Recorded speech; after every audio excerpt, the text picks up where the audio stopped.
Welcome to Taking the IEP into the Classroom. In my last webinar, we addressed writing measurable IEP objectives, and individuals had asked if I could address the question, so how do we take these objectives into the classroom? If you are looking for detailed information on writing truly measurable objectives, do check this previous webinar out in the AbleNet archives. Please note that this webinar today is geared for relatively new teachers. My name is Terry Wendorf, and I've been teaching for about 30 years as a resource teacher, classroom teacher, and also doing outreach, working in schools throughout our province.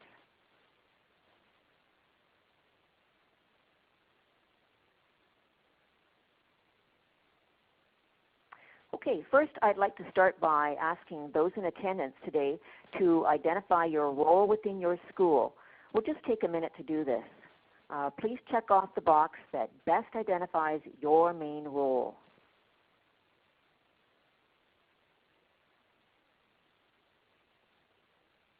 And we've got mostly teachers, OT and PT, speech and language pathologists, and a few others. Just wait a couple seconds more. And I think I'm going to close that poll.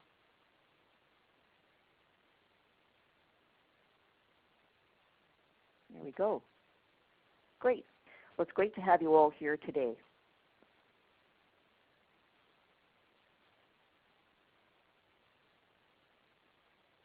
Okay, I'll share a bit now about my roles just to give you an idea of where I'm coming from, my background. I'm currently a certified BC teacher and have worked for many years as an outreach consultant and a program coordinator with a team of therapists in K-12 public and private schools throughout British Columbia, which is located on the west coast of Canada. I currently continue to teach a completely online course through Vancouver Island University called Developing Functional Curricula. Now, this is a practicum course, so teachers are mentored throughout the entire school year as they work on practical assignments with their own student in their local school. Just so you know, the credit for this course is transferable to many universities, so if you are interested in more information about this, please feel free to contact me after the webinar. I also currently volunteer and serve as a board member with the Victoria Therapeutic Riding Association, where we offer riding activities for preschool, school-aged, and adult riders with special needs. We also offer equine wellness and barn management training to support work placement initiatives. So those are just a few of my activities and background.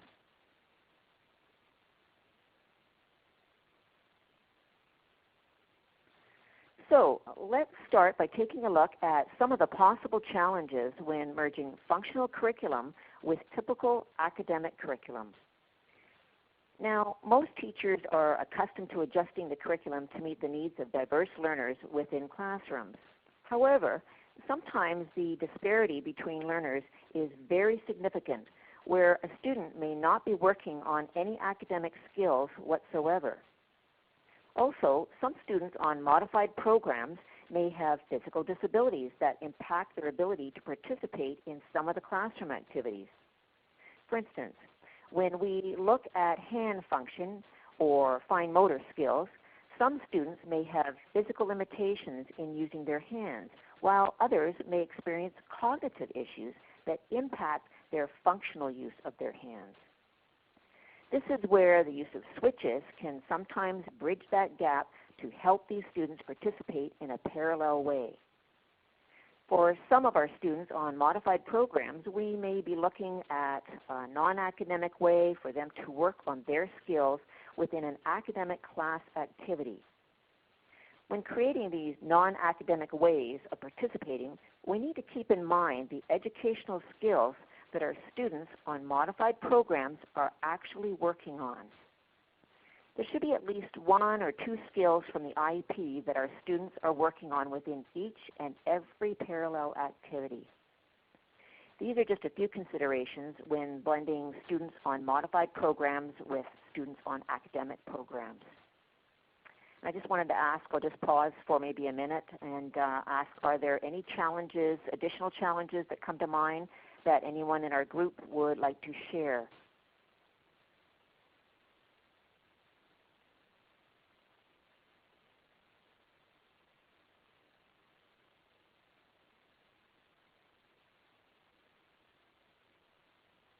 So looking for anything else that maybe someone has experienced when they're trying to adapt that student's program, that student that's on a completely modified program.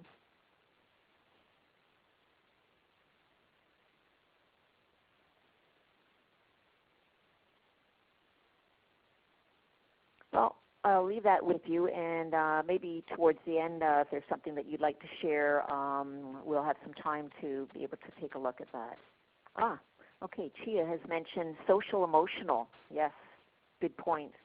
Yep, those are also, sometimes we can see quite a bit of disparity there as well. Thanks for sharing that, Chia.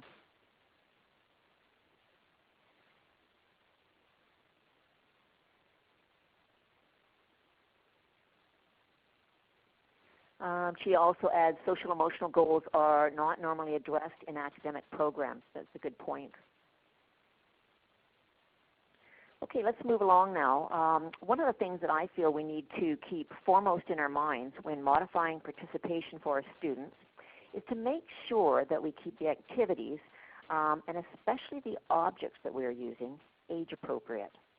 So, for instance, we see in the photo on the left here, 2 elementary students using an AbleNet spinner to select different body parts to attach to a potato for a Mr. Potato Head game. Now, this may be an age-appropriate game in preschool or very early primary grades, but we always need to look to the age-appropriate peers in the classroom to see if they would actually be doing this themselves. I'm sure some of you have had experiences where we may see a student at the intermediate or high school level playing with toys or objects that were created for infants. I certainly have. And this applies to music choices as well. We as educators need to be motivator detectives. I really like to use that word and reinforce it. As motivator detectives, we are analyzing the details or aspects of any non-age appropriate activity or object so that we can look for age-appropriate activities that have the similar features.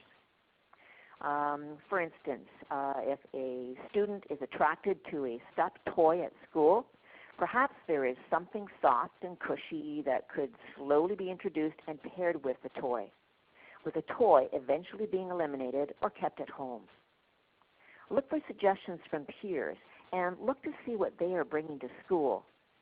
Definitely it changes year to year. The same applies to music. If we analyze the rhythms and beats of primary age music, we can usually find age-appropriate music that has a similar style. May even be rap. This is extremely important for many reasons.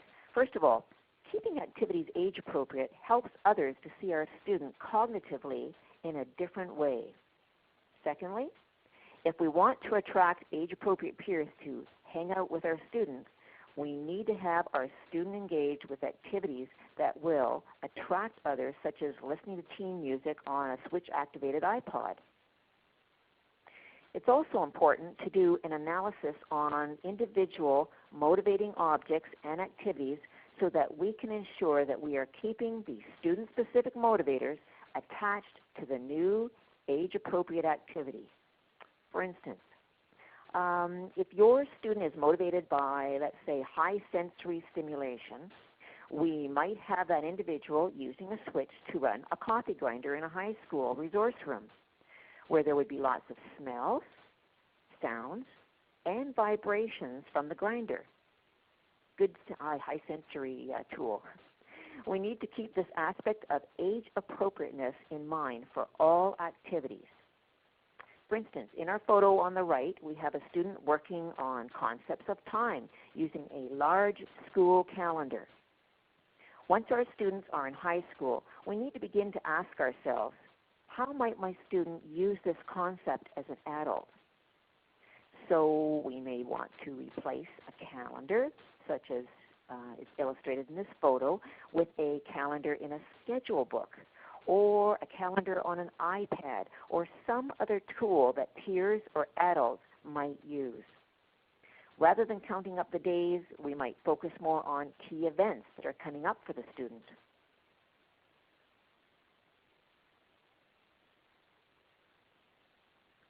So how do we look at the classroom differently? Well, one of the things we can do is to look at the topics that are covered within a regular classroom as themes, whereby we can create parallel activities for our students on modified programs to contribute in a different way within that theme. Some of the key areas that classes move through include science themes, social themes, and sometimes language arts themes.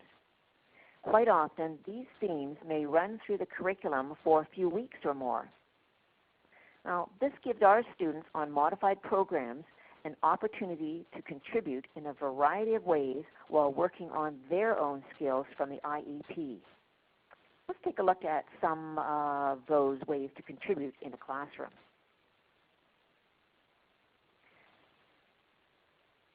Now, I generally like to start looking at 3 areas where students on modified programs can contribute to various classroom themes of study. First of all, I like to start with contributions with the class at large. This could involve a student using his wheelchair to move around the outside rows of desks and chairs in the classroom to hand out sheets for a worksheet activity, or give out some of the materials for an art project. The IEP skills involved in this activity may include propelling himself without assistance with greater speed, a gross motor skill, perhaps using a voice output device to greet each student. Here's your worksheet, so a communication skill. Using a sweeping motion with his hand to push the sheet towards each student, example of a fine motor skill. And following through with the task with no prompting, in other words, a cognitive and behavior skill. In this case, there may be 3 to 5 IEP skills or objectives that the student is working on in this one large group activity. Now, students can also contribute and work on their own skills within small group activities. These small groups can support additional learning, practice, and exploration of concepts that other students in the classroom need help with. In this case, it may be a win-win situation for the classroom teacher and for peers. For example, a student might use a step-by-step communicator to provide spelling words for a small group of students using a spelling crossword activity, as they need extra practice on this skill. The student on the modified program might be working on hand or head skills to use a switch, communication skills to practice using the voice output device, and cognitive skills of learning to wait until it is the appropriate time for the next clue. Again, all students are working on their own skills within this small group activity. Also, we need to think about gifted students as well. Gifted students can also benefit by working in a small group or one-to-one with a student on a modified activity. For example, perhaps the gifted student creates some interesting survey questions about a topic that the class is studying and puts them onto a voice output device for a nonverbal student on a modified program. After deciding which group to survey, the gifted student can assist our nonverbal student using the voice output device to ask the questions and collect the data. Data is graphed and presented to the rest of the class as an extended activity. Now, the student on a modified program may do some abstract artwork or create a theme-related collage to assist the gifted student's presentation. Small group work gives our students on modified programs an opportunity to have more one-to-one interaction, which is often very beneficial to work on skills. Once classroom teachers, I find anyways, they begin to see the opportunity for our students on modified programs to be able to participate in very brief ways with the class, the ideas become quite spontaneous. Some examples can include giving a student using a voice output device a riddle that the class needs to get when they are out on the playground during recess. An announcement can be placed on a voice output device or a reminder before going home. A student could be asked to use voice output to start a timed math drill or a timed test. Get ready, get set, go. Also to start a relay race in the gym. Students' IEP objectives can be worked into large group, small group, and quick, short segments throughout the day. Let's take a look at some more examples within specific subject areas. Here we go. Socials. So let's take a look at how we might take a student's IEP objectives and apply them to the three areas we talked about within a socials study theme. In relation to this particular IEP objective, the student, Ken, is working on reducing the need for prompts and increasing his speed to respond using his switch. Now, the purpose of the switch is to increase his independence and participation within activities. Switch use can be applied to equipment to help access the environment as well as communication devices. As a long-range goal, improving skills with switch use can increase Ken's participation in his life and hence the quality of his life. But for the purposes of an IEP objective, we need to be concise, clear, and measurable. Ken has been working on his switch work for a few years now. We need to look at what he is currently doing to determine what the stretch will be for him to become more independent in his switch use.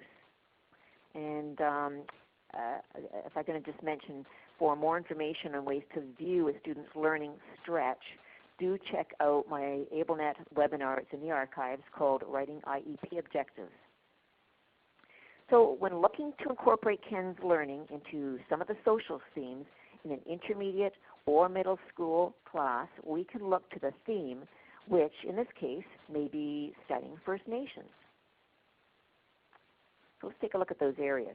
How can Ken practice this switch-related objective with the class at large? Ken might use his switch to run a spinner with pictures of different native artifacts on it. When it stops on a particular artifact, the class needs to write a sentence or short paragraph about the artifact.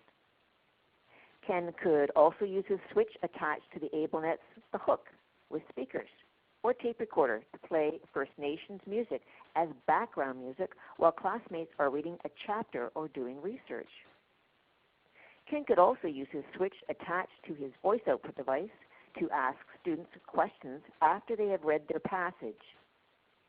Ken could also use his switch, PowerLink, and CD player to play First Nations music during a PE dance class in the gym.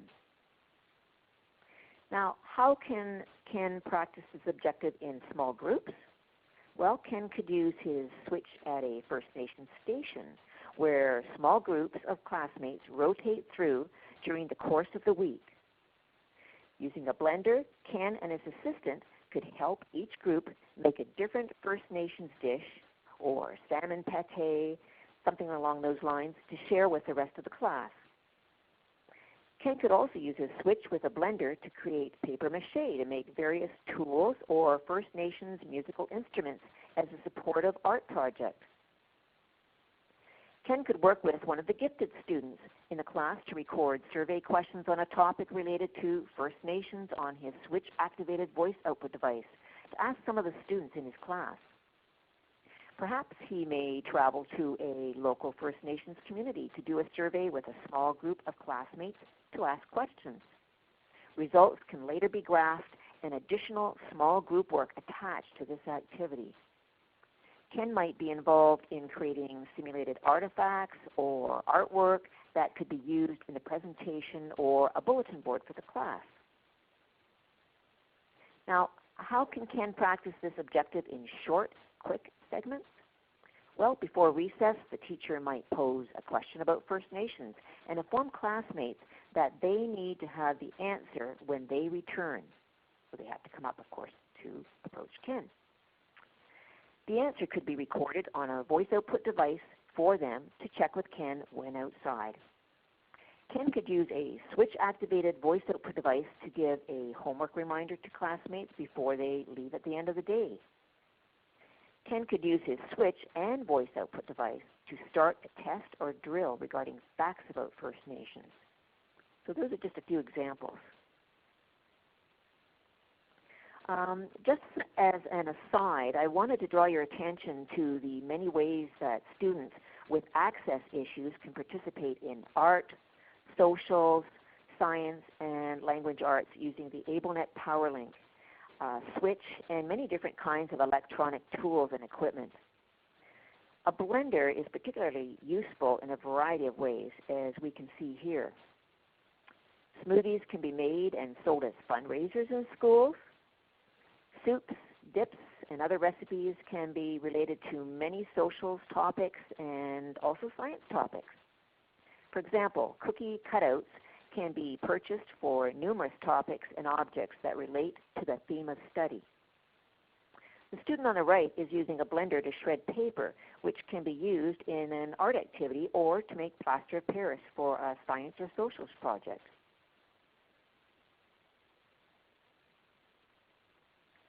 The IEP objective I'm referring to in this science unit is making choices. Now, becoming more independent in making choices is an objective that needs to be measured, but also has long-term benefits of improving communication and increasing autonomy for individuals, and so improving the quality of life. It is always good to remind ourselves why our students are working on the skills they are working on. In this example, Logan is learning to make choices independently, which means no verbal or physical prompts. Perhaps he currently needs a verbal prompt, get the switch, or a gestural prompt, pointing to the switch. We can also see here that he might be taking a while to touch the switch, so we've included the expectation for him to do this within 10 seconds. Now, people don't usually want to wait much longer than 10 seconds for a response, so this is an important life skill to learn. He may be using a combination of objects and pictures mounted on a switch as part of his choice making. When collecting our periodic data, we need to see him reach his goal of 80% success on at least 3 consecutive days so that we know he really has reached a level of somewhat reliable success. So how can Logan practice this objective with the class at large? Well, he might make a choice of which tiger book the teacher will read with the class. He may also be able to choose whom to sit beside when a story about tigers is read to the class. We make hundreds of choices throughout the day for ourselves, so we really need to look at ways that we can build in more opportunities for choice making for our students. Now, how can Logan practice this objective in small groups?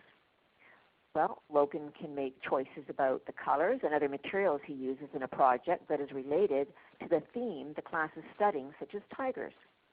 He might make choices at a small station where he is selecting pictures of cats from other animals in a magazine for a collage. The rest of the class may be making a collage that addresses a higher cognitive function, such as pulling together items that relate to habitat or food for the tiger.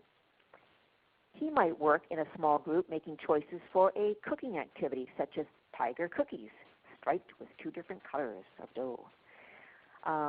Now in this activity, he could make choices as to which items go into the bowl next, particularly if the order doesn't matter. So how can Logan practice this objective in quick, short segments? If appropriate, Logan could make a choice about when an art activity involving tigers might occur for the class, for instance, even before or after lunch. So we need to think beyond objects, I think, for choice making if the student is able to conceptualize this. When we are including our students on modified programs into language arts activities, we need to think long-term and try to visualize how the student might use functional language skills as a teen or adult. We may need to open up our concept of language arts to make this activity meaningful for a non-academic student. Sometimes I find students spend years working on answering simple WH questions for primary level books. However, how likely is it that the individual will be doing this as an adult? And that's something we need to come to terms with. Can the student sustain a short conversation, answering, and more importantly, asking questions on a topic of mutual interest? Now we're looking at conversation, right? This is what this student is working on in this sample IEP objective. So, how do we incorporate this into the language arts activities with the rest of the regular class?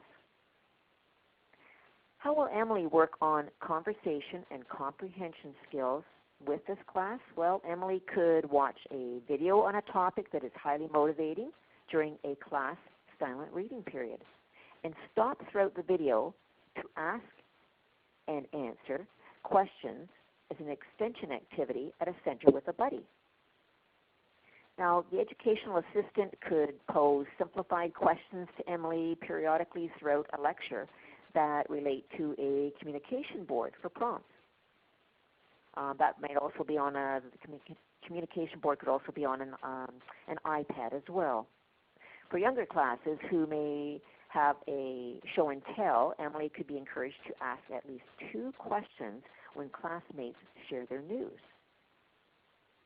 How will Emily work on conversation and comprehension skills in a small group? Well, Emily can watch a YouTube video on a topic that the class is studying and stop periodically throughout the video to answer and ask questions as an extension activity at a center with other peers. If the class is reading a novel about Charlotte's Web, Emily could watch videos about spiders. It could be science or cartoons, and also, again, encouraged to ask simple questions. How will Emily work on conversation and comprehension skills in short, quick segments? Well, if school staff are aware of Emily's conversation objective, they can be encouraged to use brief opportunities to ask her a question and prompt her to ask them a question. This might occur when delivering a message to the school secretary or principal. This could also be built into an attendance collecting routine, as I've seen at a few high schools. If classmates are aware of Emily's objective, they could also be encouraged to ask her a question about an upcoming school activity. It could be a field trip, a soccer game, or someone's birthday, and then prompt her to also ask them a question. So we're really working on taking that language arts and moving it into developing conversation skills that will support the student definitely as they get older and as an adult once they leave school. Now, some of our students on modified programs may have some academic abilities, but they are very simple and definitely should be applied within functional context within the classroom and with an eye to the future. We need to ask the question, how will Kathleen use the ability to count small number sets in her life as an adult? Is this really a functional skill for her? Perhaps Kathleen currently requires either verbal or physical prompts to count her number sets. We can see here that the learning stretch for her is to count them independently, that is, with no prompts at all. Perhaps she can currently count sets 0 to 2 with 80% accuracy. Counting to sets of 3 would be a stretch for her. When taking periodic data, we have decided that we want to see her reach 80% accuracy on at least 3 consecutive days before we move on to the next stretch with this objective. So, how will Kathleen work on counting skills with the entire class for this objective? I've seen some teachers working on 2 or 3 digit addition or subtraction questions on the front board with the class with some of the digits left out. The student on the modified program provides the numbers as the class moves through the questions. Now, this can be done in a variety of ways depending on the actual skills that the student is working on. So just to give you an example, a peer or the educational assistant could have 3 objects in her hand with any number of them thrown out onto the table for the student to count. Whatever the number is, that is the number that is given to the teacher to insert into one of the questions on the board. Kathleen could also participate in handing out a particular number of materials to each person in her row. She may also be asked to collect 2 pencils from each person to be sharpened by her. Let's also look now, how will Kathleen work on counting skills in a small group? Well, Kathleen could work on a small cooking activity with a few classmates in a station that supports one of the other classroom themes being studied. I find measuring ingredients or the number of scoops or stirs can all be very functional and fun ways of working on an IEP math skill. Kathleen might play a game with peers, but instead of rolling the dice, objects are thrown out in different number variations so that she has to count them. So again, we're looking at ways of sort of adapting and also modifying some of those activities in that small group work. How can Kathleen work on counting skills in short, quick segments? Well, teachers can ask questions when getting ready for class activities, such as, Kathleen, how many people are in each relay? Or how many pylons do you need to run around? Or how many messages are you going to collect from the secretary for me? How many cookies did you get in your lunch today? Impromptu questions are great as they are usually real and functional for our students.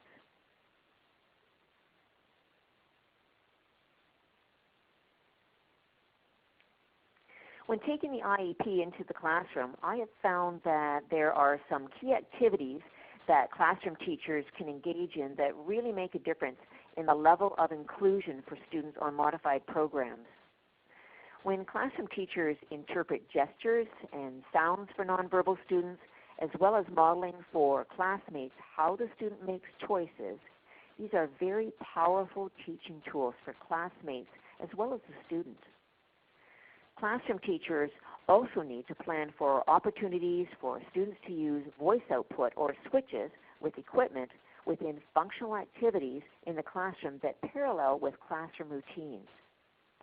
By letting the educational assistant know about upcoming themes, the classroom teacher can brainstorm together to set up theme-related stations that complement the work of classmates as well as the student on a modified program.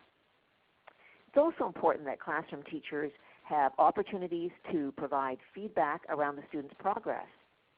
As a classroom teacher, I would sometimes switch roles with my teaching assistant so that I could work one-to-one with my special needs student while the assistant helped to address questions for classmates as they were working on an already assigned task.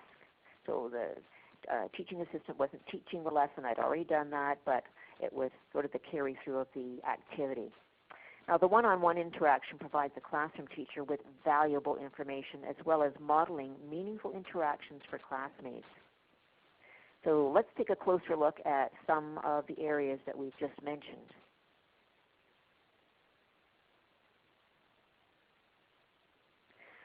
When teachers interpret gestures, sounds, facial expressions, and word approximations for nonverbal students, they are sending a powerful message to classmates that the student is a communicator.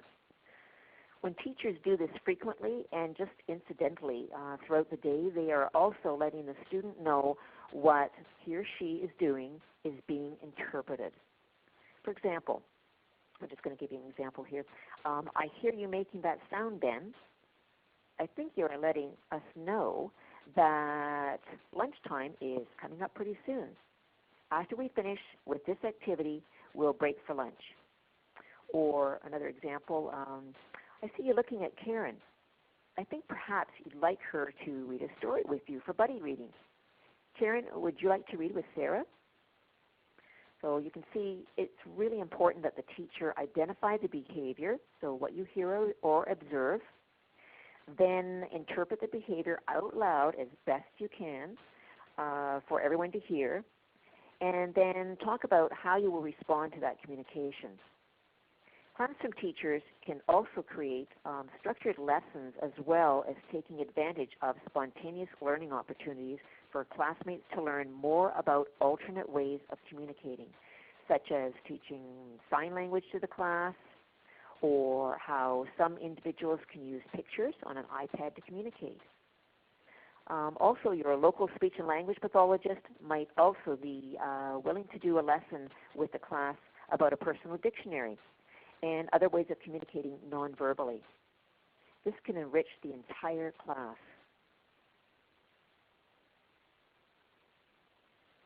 Now, when teachers model interactions with students who communicate and participate in alternate ways, they are very strong role models for classmates as well as other staff members in the school.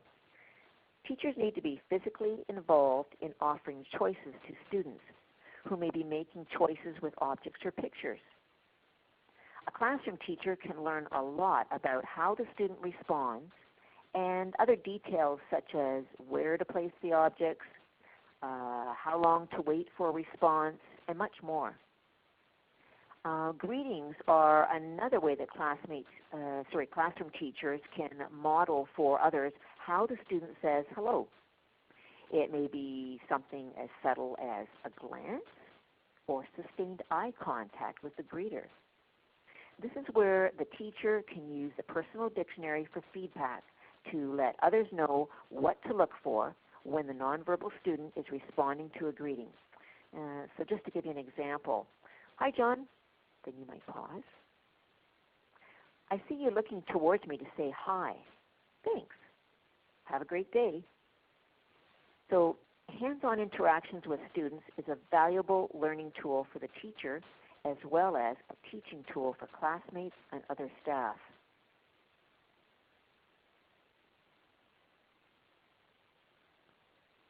Once classroom teachers begin to see the many ways we can incorporate our students' IEP objectives using voice output and also switches into activities, it becomes easier to both plan and create opportunities spontaneously.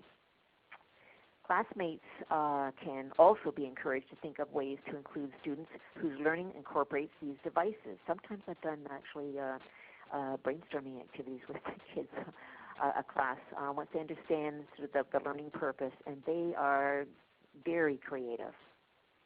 AbleNet certainly has a lot of resources that provide examples and ready-made games and worksheets. And you can also find additional resources at either www.pisp.ca or www.piop.ca. It's a BC outreach program, in addition to also a program here in BC called SETBC. So you go to www.set.bc.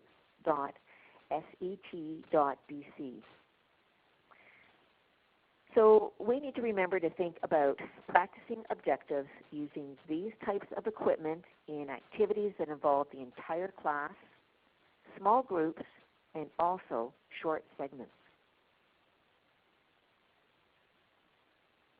Classroom teachers also need to work with the teaching assistant to help create ideas for parallel learning and participation that tie in with the themes as we've talked about, social, science, math, or language arts in the class. So this means scheduling time, yes, time for regular meetings with the teaching assistant, and also creatively finding time for the teaching assistant to make some of the materials and help set up the learning station.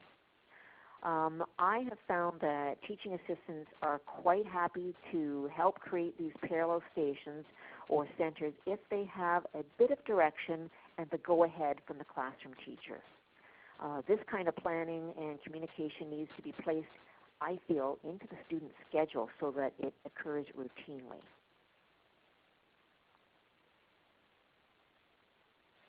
Um, Lastly, classroom teachers need to be a part of the team to contribute their observations to be part of the assessment process. You might think that's a given, but it doesn't always happen. Teachers need to know what are we measuring in the learning objectives. How will we collect the data for each objective? Who will help collect the data, and who will evaluate the progress from the team? Also, how often will we review data we are collecting? And who will determine the next benchmark once success has been achieved by the student? The classroom teacher should also ask the student's team who will design the data collection sheet, and how can we make this easy, efficient, and user-friendly for the teaching assistant and anyone else on the team. Sometimes I've designed a data collection sheet that is specific to a particular elective a student might be attending.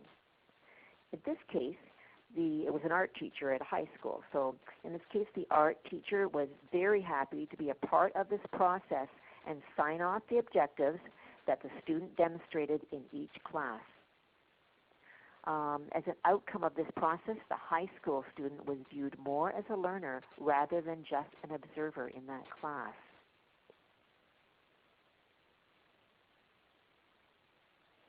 Now, when creating data collection sheets, it is important, where possible, to try to keep these as simple and efficient as possible.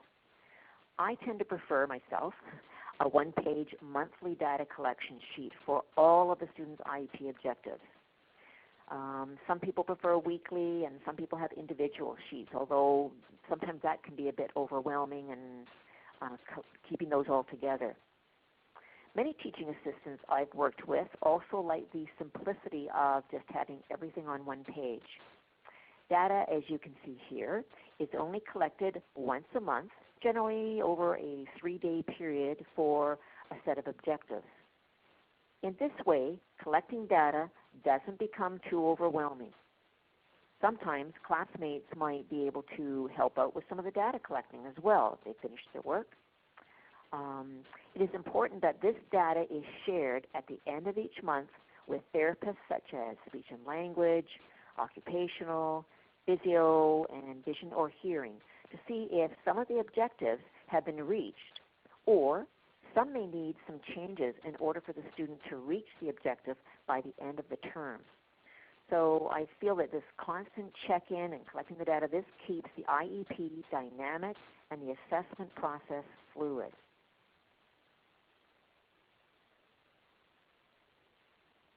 Someone has asked if I could repeat the websites.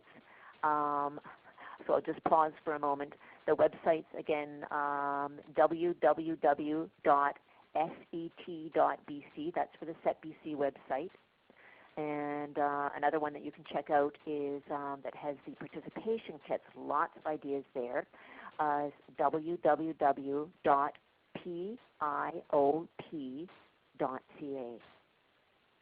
You can also contact me at the end if you have any other questions, or you need for me to send you a link for either of those.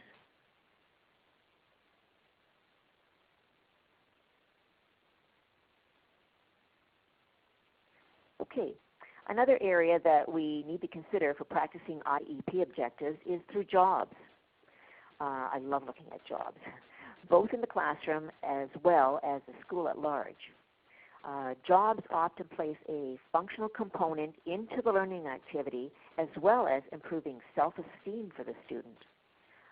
Teachers and staff at the school need to think about routine jobs and activities that need to be done. They really need to be done. So we're not just creating these, and that could actually offer some of our students on modified programs opportunities to practice many, if not all, of their IEP objectives. For example, the boy on the left here might be working on a physical skill to ride his bike without prompting for several feet while he is collecting attendance from some of the classrooms. He might also be working on a communication objective when asking teachers for the attendance. You can see his team has attached his voice output device in the middle of his bike for easy access here. Hand skills may also be a part of this job, as he collects and places the attendance slips in the rack at the back of his bike.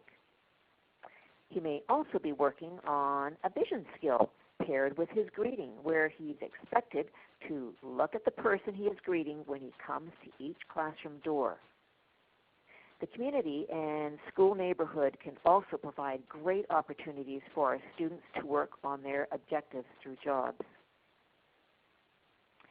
Teachers should also encourage parents to build in opportunities for their children to work on skills at home, as we see in the picture on the right, where this mom is asking her son to point to what he wants to do before he goes to bed.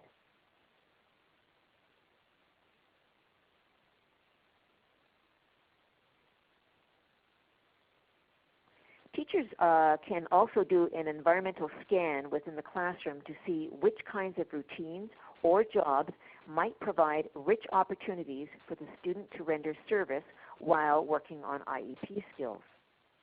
They can be the smallest of jobs, but they may provide a wonderful learning opportunity for our students on modified programs. This student is using a communication device located on his wrist to communicate with a school secretary. I find school secretaries are also great to interview to see what kinds of routines and jobs occur around the school, either daily, weekly, or monthly. Sometimes our students can practice their objectives by helping out on a monthly school pizza day. The secretary might have mail that needs to be delivered to a local mailbox, or stamps that need to be purchased from a small store down the street. Check to see if there are any opportunities for learning objectives to be worked into these routines. Families can also be encouraged to think about jobs around home for the student to generalize, again, those skills from school to home. I can't say enough about jobs. Jobs provide rich opportunities for learning, participation, self-esteem, and social interaction. Someone else has asked here if there's a way to receive a copy of the sample monthly data collection sheet. Yes, please do email me. I've got my email at the end of the webinar, so you're welcome to email me, and I'm happy to send you anything that I make mention of here. Okay.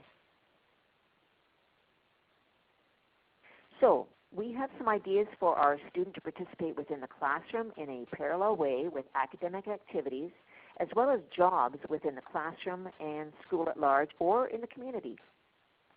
For most of our students on modified programs, it is a good idea to develop their own schedule that meshes with that of the regular classroom they are enrolled in. Now, in most situations, the special education teacher works with the student's team to develop a schedule that reflects what the student is working on, as well as tips for the teaching assistant. I like to develop modified schedules that include some of the following aspects that you see listed here. When identifying a classroom activity, I like to list in point form the actual IEP skills the student is working on within that activity.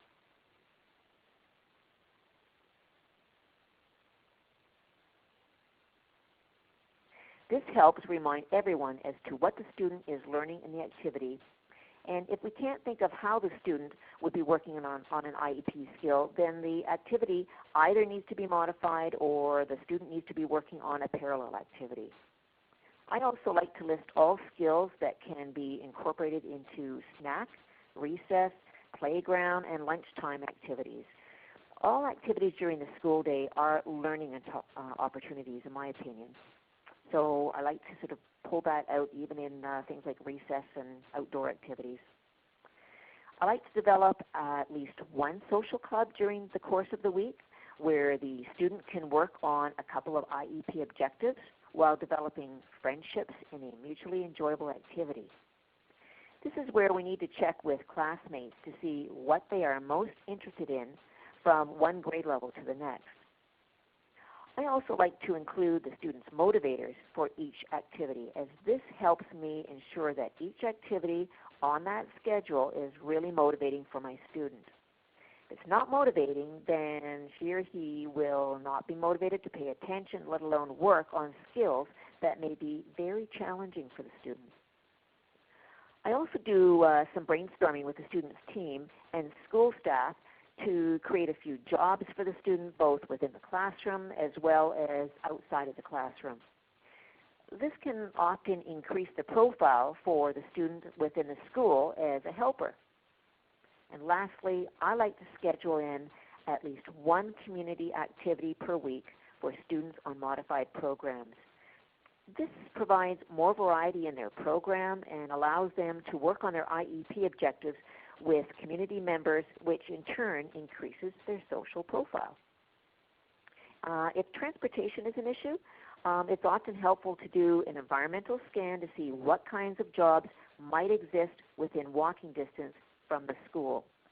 Again, the school secretary can be a great asset here for ideas. Let's take a look at a sample elementary schedule for a student in one of our schools. You may not be able to make out some of the details here on the screen, but some of the key areas that I previously mentioned are highlighted here. So this particular schedule, this teacher has bulleted the student skills specific to that activity under each activity. The teacher also listed, it's highlighted in yellow, the students' motivators for those activities on the left side, as well as summarize them at the top of the schedule. Now this teacher has scheduled in purple 2 social activities or clubs throughout the week, including horseback riding as a community outing and also a buddy reading club within the school. The area highlighted in green is a gardening job that has been placed into the student's routine. This special education teacher also highlighted in blue areas where the classroom teacher could provide ongoing input. For example, the art activity, PE, and science theme could be identified from week to week and penciled in. So that sort of pulls your classroom teacher in, and it becomes more of a, again, a living document. Here's another sample schedule for a high school student. Now, high school schedules can differ greatly as there are all kinds of different timing situations that occur in schools. Some schools operate on a block system. Other schools may work on an 8-day cycle. And the schedule for the student on a modified program often needs to reflect the same style of scheduling as the school. I just took a snapshot of the beginning portion of this schedule for you to see. In addition to including a social club, jobs, and community activities such as shopping, this teacher has also bulleted the students' specific skills or objectives as they relate to that actual activity. You will also see listed below the skills and abbreviations of the students' motivators specific to that activity, as well as some prep notes for the EA that are specific, again, to that particular activity. This detailed schedule is a complement to the student's IEP as it takes the IEP and places it directly into the student's schedule.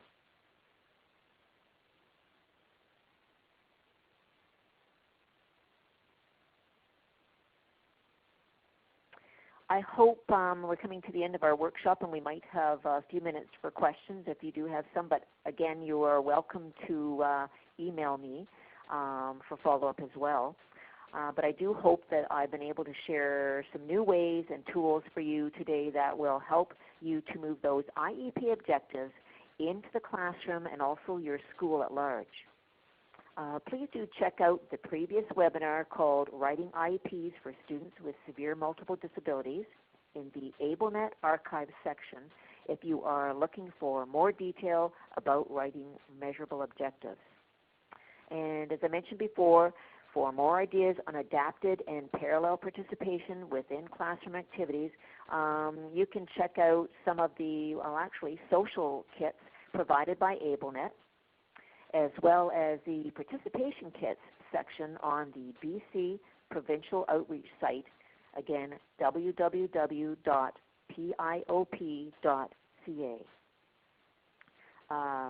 Click on, once you get in there, click on Academic Subjects, once you're into the participation kits, and then go to the subject that you're looking for.